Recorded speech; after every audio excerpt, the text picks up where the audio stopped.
Hello learners, आज हमारा topic है capacitance of A parallel plate capacitor यानी कि समांतर पट्ट संधारित्र की धारिता। तो आज हम इसके लिए फॉर्मूला डिराइव करेंगे। तो आइए स्टार्ट करते हैं आज की डेरिवेशन। देखिए, इससे पहले वाले लेक्चर में मैंने आपको स्फेरिकल कंडक्टर का गोलीय चालक की धारिता का सूत्र निकाला था, जो कि क्या था, C = 4 पाई एप्सिलॉन r था। आज हम निकालने वाले हैं पैरेलल प्लेट कैपेसिटर के लिए कैपेसिटेंस का, समांतर पट्ट संधारित्र के लिए धारिता का फॉर्मूला। ये बोर्ड एग्जाम में क्वेश्चन पूछा जाता है और बहुत शॉर्ट क्वेश्चन है, स्कोरिंग है, इसलिए इसको ध्यान से देखिएगा। ठीक है, कंसीडर करते हैं ये दो प्लेन प्लेट्स हैं जो कि पैरेलल हैं एक दूसरे के। ठीक है, मानते हैं, सपोज करते हैं ये दो प्लेट्स हैं जो एक दूसरे के पैरेलल हैं और इनके बीच की जो दूरी है वो d है।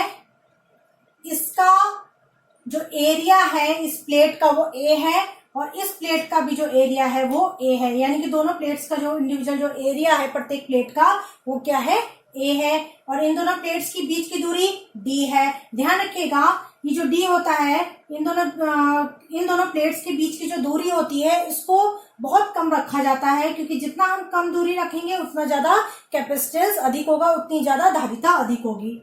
ठीक है, अब इसको हमने +q चार्ज दिया, इस प्लेट को हमने +q चार्ज दिया और इस प्लेट को हमने -q चार्ज दिया। ठीक है,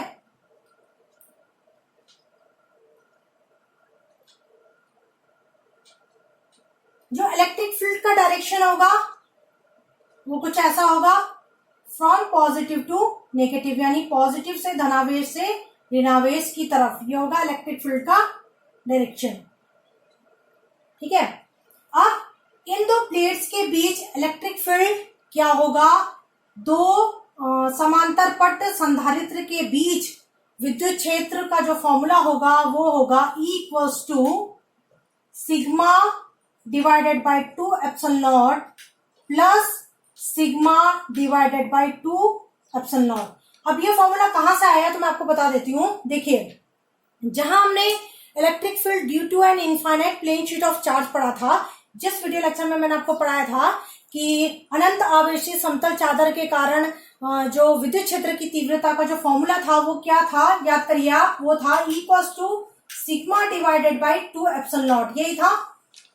तो जो ये प्लेट है ये भी इनफाइनाइट प्लेन शीट की तरह बिहेव करेगी, अनंत चादर की तरह बिहेव करेगी। कैसे बिहेव करेगी, देखिए, मैंने आपको वहां भी बताया था, यहाँ पे आपको फिर से रिमाइंड करा रही हूँ कि इस प्लेट के बहुत नजदीक के पॉइंट्स के लिए जो इलेक्ट्रिक फील्ड होगा वो लगभग बराबर होगा और बहुत नजदीक के पॉइंट्स के लिए ये जो प्लेट होगी वो इनफाइनाइटली बिहेव करेगी, ऐसा लगेगा जैसे कि अनंत हो ये। ठीक है, तो ये एक रिलेटिव टर्म है।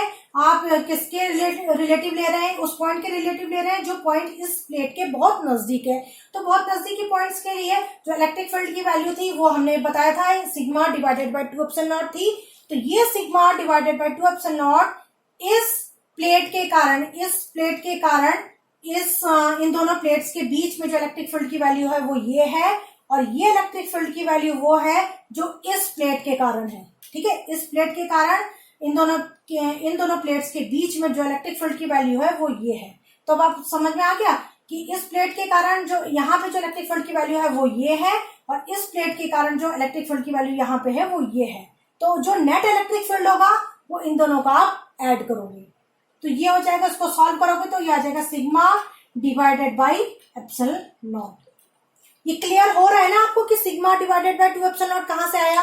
मैंने आपको जो वीडियो पढ़ाया है आप उसमें एक बार देख लीजिएगा कि फॉर्मूला हमने डिराइव किया था, वहां सिर्फ एक प्लेन शीट थी, यहाँ दो है। तो हम क्या करेंगे, एक के कारण ये हो जाएगा, दूसरे के कारण भी यही है, तो दोनों का जो नेट इलेक्ट्रिक फील्ड होगा इस एरिया में वो इन दोनों का एडिशन होगा। ठीक है, अब आगे बढ़ते हैं। अब देखिए, इन दोनों प्लेट्स के बीच में अगर हम पोटेंशियल डिफरेंस को V मान लेते हैं कि इन दो समांतर प्लेट्स के बीच जो विभांतर है वो V है, तो इसकी वैल्यू होती है E डॉट डी। इन दोनों का प्रोडक्ट होता है। E क्या हुआ, इलेक्ट्रिक फील्ड, D क्या हुआ, इन दो प्लेट्स के बीच की दूरी। अब ये जो फॉर्मूला है बेसिकली आपने ये जो मैंने आपको पढ़ाया था dV equals to minus E dot dr, ये वहीं से लिया गया है। तो उसका ओरिजिन, इस फॉर्मूले का ओरिजिन यही है। तो dV वहां क्या था, पोटेंशियल डिफरेंस था, यहाँ हमने पोटेंशियल डिफरेंस V लिया है इन दो प्लेट्स के बीच। E इलेक्ट्रिक फील्ड वहां भी था, यहाँ भी इलेक्ट्रिक फील्ड E है, तो जो dr डिस्प्लेसमेंट था, ये d हमने दूरी ली है इन दो प्लेट्स के बीच। तो फॉर्मूला बेसिकली वही है। नेगेटिव साइन क्या इंडिकेट करता था, तो जहां इलेक्ट्रिक फील्ड बढ़ेगा तो वहां पोटेंशियल क्या होगा, घटेगा, तो नेगेटिव साइन को हम नहीं ले रहे हैं। तो ये फॉर्मूला यहीं से डिराइव हुआ है, ठीक है। तो इन दो प्लेट्स के बीच जो विभांतर है, जो पोटेंशियल डिफरेंस है, वो V होगा, और वो होगा इलेक्ट्रिक फील्ड और इन दोनों बीच की प्लेट्स के बीच की दूरी का product, that is E into D, ठीक है। अब ये जो E की वैल्यू है, यहां से इस इक्वेशन से यहां पुट करेंगे तो V इक्वल्स हो जाएगा sigma divided by epsilon not D. अब देखिए यहां सिग्मा आया था, जहां हमने इनफाइनाइट प्लेन शीट के बारे में पढ़ा था, तो वहां मैंने आपको बताया था सिग्मा क्या होता है, सरफेस चार्ज डेंसिटी, यानी कि पृष्ठ आवेश घनत्व। और इसका फॉर्मूला क्या था, सिग्मा इक्वल्स टू क्या था, Q upon A, charge per unit area, प्रति एकांक क्षेत्रफल पर आवेश। अब इस सिग्मा की वैल्यू इस इक्वेशन में पुट करेंगे तो जो V की वैल्यू हो जाएगी वो आएगी, V इक्वल्स टू हो जाएगा Q D divided by sigma epsilon nought A। तो V की वैल्यू क्या आ गई, Q D upon epsilon nought A, ठीक है। ये V की वैल्यू आ गई, इसको मैं मिटा देती हूं यहां से।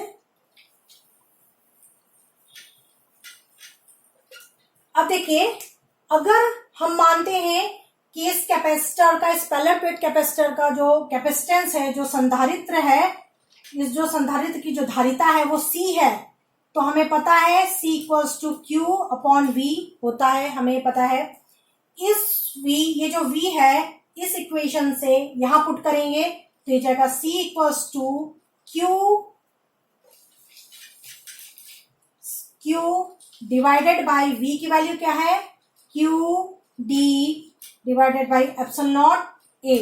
तो Q कैंसिल हो जाएगा, ये एप्सिलॉन नॉट A ऊपर चला जाएगा, तो C की वैल्यू आ जाएगी epsilon nought A divided by D।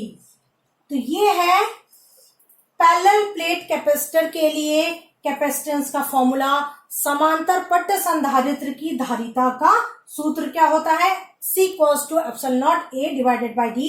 तो हमने यहां देखा कि जो कैपेसिटर की कैपेसिटेंस होती है वो डायमेंशंस पे डिपेंड करती है, ज्यामिति पे डिपेंड करती है, एरिया पे डिपेंड कर रही है, इन प्लेट्स का जो एरिया है उस पर डिपेंड कर रही है।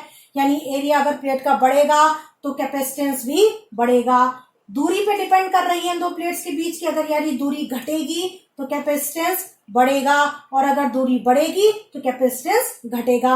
एप्सिलॉन नॉट यानी परमिटिविटी ऑफ मीडियम पे डिपेंड करती है, यानी कि माध्यम की विद्युतशीलता पे डिपेंड करती है। तो ये था फॉर्मूला कैपेसिटेंस के लिए, पैरेलल प्लेट कैपेसिटर के लिए, ठीक है। तो ये आज का टॉपिक यहीं पर खत्म होता है। नेक्स्ट क्लास में नेक्स्ट टॉपिक के साथ फिर मिलेंगे। Good bye.